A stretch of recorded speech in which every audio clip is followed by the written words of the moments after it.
Hello class 11th, welcome to learn with Jenit Guru. मैं हूं निकी पंडित और आज से हम करने वाले हैं चैप्टर 3। क्या है chapter 3? Classifications of element and periodicity in properties के हम करने वाले हैं बैक एक्सरसाइज के क्वेश्चंस, राइट। चैप्टर हमने बिल्कुल अच्छे से कंप्लीट कर लिया है। नाउ अब बारी है क्वेश्चन आंसर की। So let's start today's class. यहाँ पे जो सबसे पहला क्वेश्चन है 3.1,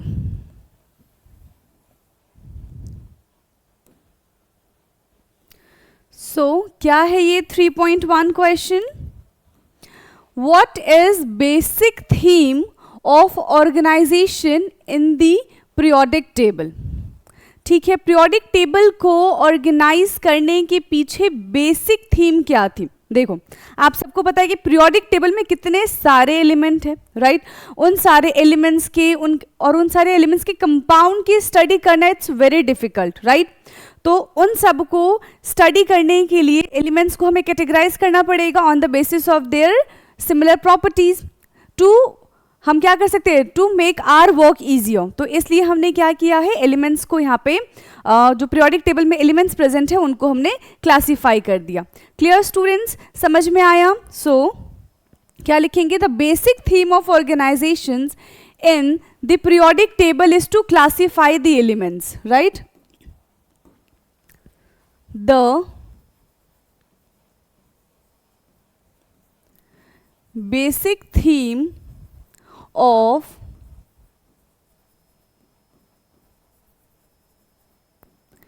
organization in the periodic table is to classify the elements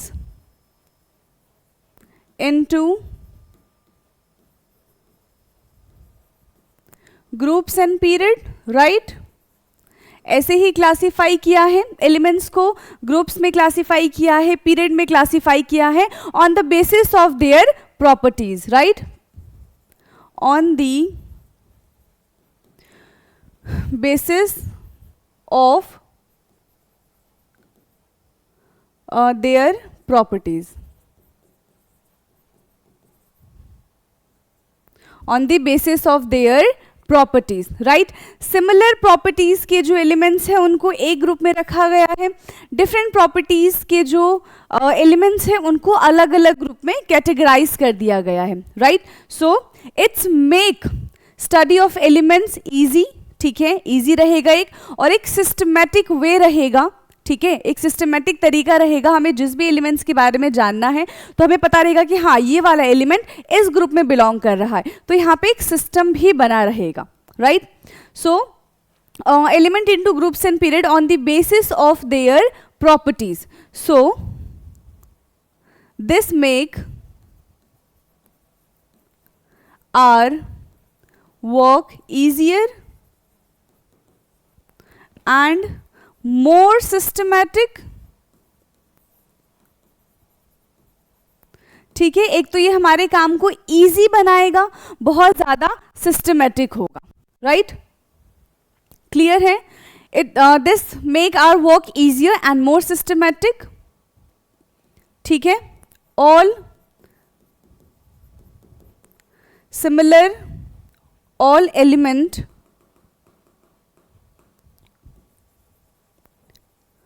having similar properties, all elements having similar properties grouped together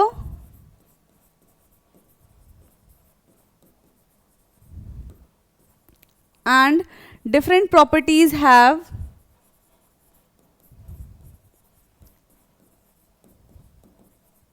different group have different group.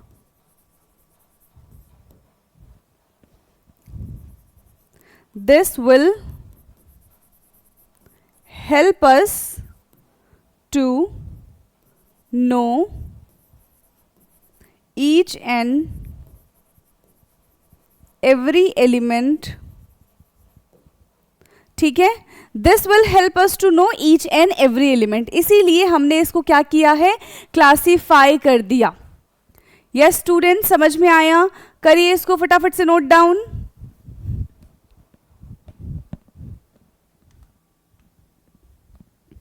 Done है? Yes, the basic theme of organizations in the periodic table is to classify the elements into groups and period and on the basis of their properties, right? ऐसे ही classify किया है. This make our work easier and more systematic. All the elements having similar properties grouped together and different properties have a different group. This will help us to know each and every elements, right? Yes students, समझ में आ गया? Let's do next question. 3.2.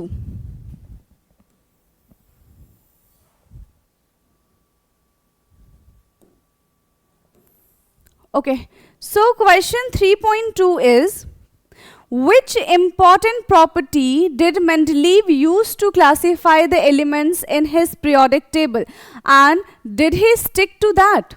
अच्छा, सबसे पहले पूछा जा रहा है कि कौन सी प्रॉपर्टी पे, ठीक है, मेंडलीव ने अपना पूरा पीरियोडिक टेबल दिया था. उन्होंने क्या किया था, एलिमेंट्स को अरेंज किया था on the basis of their increasing atomic मास. ठीक है, ये इनका मेन एजेंडा था कि हम सारे एलिमेंट्स को ना इंक्रीजिंग एटॉमिक मास के बेस पे अरेंज करेंगे. बट बाद में ये अपनी ही उस प्रॉपर्टी को भूल गए. ठीक है, बाद में वो अपनी ही उस प्रॉपर्टी को भूल गए. उन्होंने कुछ ऐसे एलिमेंट्स लिए, ठीक है, जिनका एटॉमिक नंबर नहीं, जिनका एटॉमिक मास कैसा था, कम था, और उसको बाद में लिख दिया. ठीक है, क्योंकि इंक्रीजिंग हो रहा था तो पहले कम था, फिर ज्यादा ज्यादा ज्यादा ज्यादा ऐसे आना था. बट यहाँ पे क्या हो गया, उनको खुद ही भूल गए वो. ठीक है, तो अपनी जो इन्होंने थ्योरी दी थी उस पर क्या हुआ, स्टिक नहीं रहे थे. सिंपल, क्लियर है? तो क्या लिखेंगे हम, सो मेंडलीव ऑर्गेनाइज द एलिमेंट्स, ठीक है, in a table according to their increasing atomic mass. ठीक है,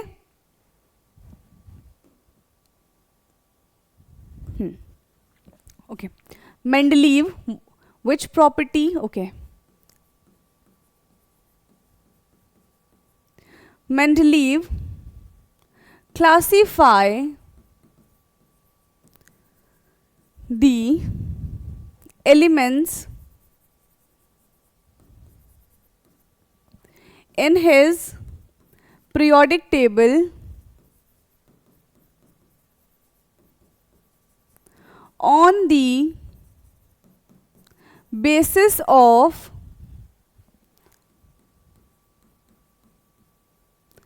increasing atomic mass. On the basis of increasing atomic mass.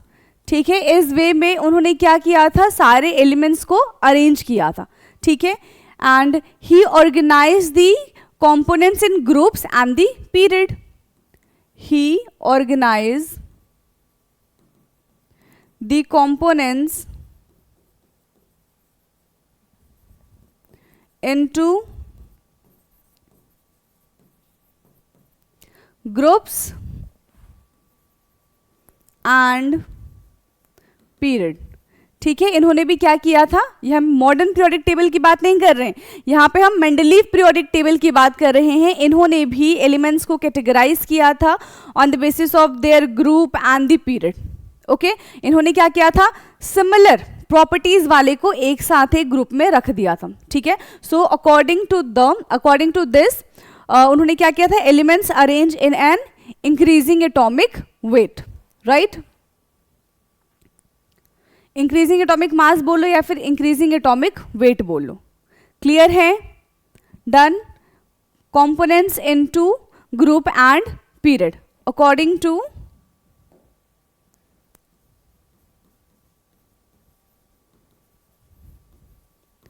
Increasing